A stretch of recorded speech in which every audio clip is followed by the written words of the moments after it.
Hi friends, welcome to my channel Kavita Air Roju, the simple and healthy kitchen. Please share my channel and subscribe my channel. Press bell icon. Thanks for watching my video. Thank you friends. Ee roju video entante.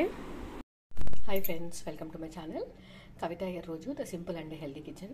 ఎవరైతే నా ఛానల్ని చూస్తున్నారో please share చేయండి, subscribe చేయండి మరియు like చేయండి, గంటను press చేయండి.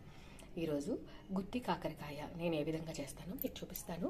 ముందుగా కాకరకాయ పైన పొట్టంతా తీసేసి మధ్యలో ఉన్న ఇత్తనాలన్నీ కూడా తీసేసి ఈ విధంగా చేసి పెట్టుకున్నాను. ఇంకొక దాంట్లో పల్లీలు, ఇందులో పల్లీలు, నెక్స్ట్ నువ్వులు, ఎండు కొబ్బరి పొడి, ధనియాల పొడి వేసి పొడి కొట్టుకోవాలి. 1 స్పూన్ కారం కూడా వేయాలి. కొంచెం చింతపండు వేసి మనం మిక్సీకి పట్టుకోవాలి. ఇదిగోండి ఫ్రెండ్స్, ఈ విధంగా పేస్ట్ లాగా చేసుకోవాలి. ఈ పేస్ట్ అంతా కూడా మనం కాకరకాయలలో పెట్టుకుందాము. ఇదిగోండి ఫ్రెండ్స్, ఈ విధంగా స్టఫింగ్ చేసి పెట్టుకోవాలి.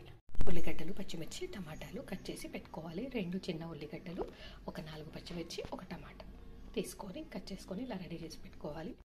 స్టవ్ ఆన్ చేసి పాన్ పెట్టుకొని 1.5 స్పూన్ ఆయిల్ వేసుకోవాలి. ఆయిల్ వేడెక్కనివ్వాలి. జీలకర్ర, ఆవాలు, 1 స్పూన్ శనగపప్పు, మినప్పప్పు, 1 స్పూను అల్లం వెల్లుల్లి పేస్ట్ వేసి కలుపుకోవాలి. ఉల్లిగడ్డలు, పచ్చిమిర్చి, టమాటా, కొత్తిమీర, కరివేపాకు వేసి మనమంతా కూడా ఫ్రై చేసుకోవాలి. ఇదంతా కూడా లో ఫ్లేమ్లోనే జరగాలి.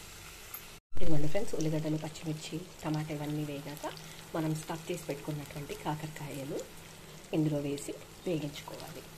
మనం మిగిలిపోయినటువంటి కారం అదంతా ఉంటుంది కదా, స్టఫింగ్ చేయగా మిగిలిన కారం మసాలా అదంతా కూడా వేసి కలిపేసుకోవాలి. అవంతా కూడా వేసాక చింతపండు రసం కొంచెం పోసుకోవాలి. తగినన్ని నీళ్లు పోసుకొని మొత్తంగా కూడా కలిపేసుకోవాలి. ఇదిగోండి ఫ్రెండ్స్, మొత్తం ఈ విధంగా కలిపేసుకోవాలి. ఇదంతా కొంచెం దగ్గరగా రానివ్వాలి. ఇదిగోండి ఫ్రెండ్స్, ఆయిల్ అంతా కూడా బయటకు వచ్చేసింది. సో మనం ఇప్పుడు స్టవ్ ఆఫ్ చేసేసుకొని బౌల్లోకి తీసేసుకుందాం. ఇదిగోండి ఫ్రెండ్స్, సింపుల్ అండ్ ఈజీ గుత్తి కాకరకాయ కర్రీ రెడీ అయిపోయింది. మీరు కూడా ఒకసారి ట్రై చేసి చూడండి. చేదు అనేది ఉండదండి. ఒకసారి ట్రై చేసి చూడండి ఫ్రెండ్స్. ఎందుకంటే మనము ఇత్తనాలన్నీ కూడా తీసేసాం కాబట్టి చేదు అనేది ఉండదు. Thank you friends. Please subscribe me and share my channel.